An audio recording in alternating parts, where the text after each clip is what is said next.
Please give a warm Chattanooga welcome to Mr. Michael Pollan. It's an endlessly fascinating subject. I mean, you can look at food anthropologically, historically, scientifically. That's a hard mindset to change, but I think there are ways to do it. I was asked to write a book about, how should people eat? And I only came up with 7 words, which is very alarming to a writer.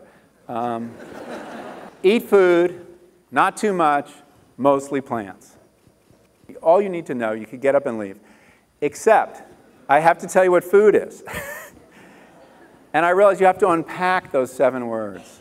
Well, this book, I think, is just a fantastic education, and every American should read it. What he's teaching is how connected we all are and how connected our food system is to our health. It's great to be in a part of the country where the food problem, so-called, is so acute. I learned today that you guys are number 2 on the list of most obese states. But it's also a place where the food solution is so near at hand. I'm very encouraged by what I'm seeing. I mean, there's a really interesting local food scene getting started. You have amazing farmland that's very close by, actually, compared to some metropolitan areas.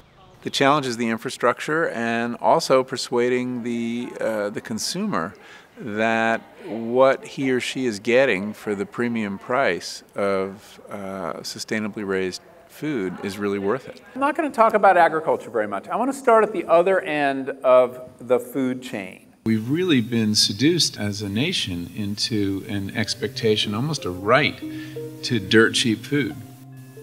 But with food, as with everything else, you do get what you pay for. We're spending less than 10% of our income in America on food. It's important to understand that's less than anywhere else on this planet. And that's less than any other time in history. And the money that we're saving on that cheap food, we're spending on healthcare in this country. And that's no accident. Those two things are connected.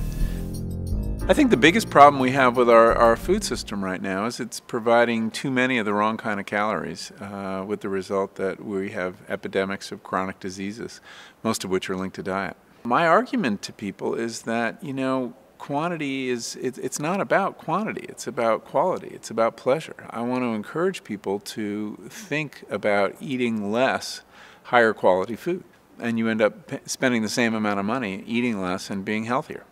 We have this wonderful opportunity now. We have these alternative food chains that are showing up increasingly in the supermarket, even in Walmart. Things like organic, things like free range, things like grass-fed. And it gives us choice. I think the thing to do is understand that you do have this incredible vote with your dollars now. So then the opportunity becomes to align your values, your priorities, what matters to you, with your purchasing decisions. And I want to see if I can't clear the fog of confusion that descends when people navigate that most treacherous landscape of an American supermarket. So I came up with these rules. Avoid foods with more than 5 ingredients. Avoid foods with ingredients your 3rd grader can't pronounce. Don't eat any foods that won't eventually rot. And the other thing is to get out of the supermarket entirely and do some of your shopping locally.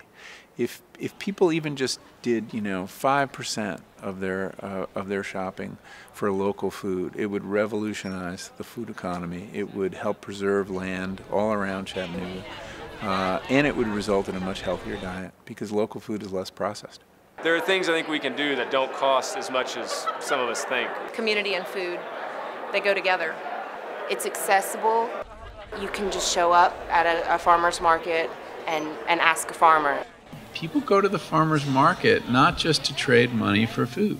They go to have a certain kind of experience. I'm very excited by the kind of the energies, the community energy that rises around local food systems. Last rule, break the rules once in a while. It's important, I think, to cultivate a relaxed attitude toward food, not be a fanatic. What matters is not the special occasion or even those January resolutions or diets, but the everyday practice. All things in moderation, we famously heard, but Oscar Wilde appended a nice note to it. Yeah, he said all things in moderation, including moderation. Thank you very much.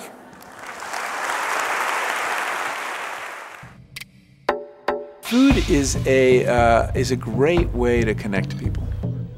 It connects us to the earth. It's the most important thing we do in terms of our influence on nature. We think about the way we heat our house or what kind of car we drive. It's nothing compared to our food choices. What I most care about is the human relationship to the natural world.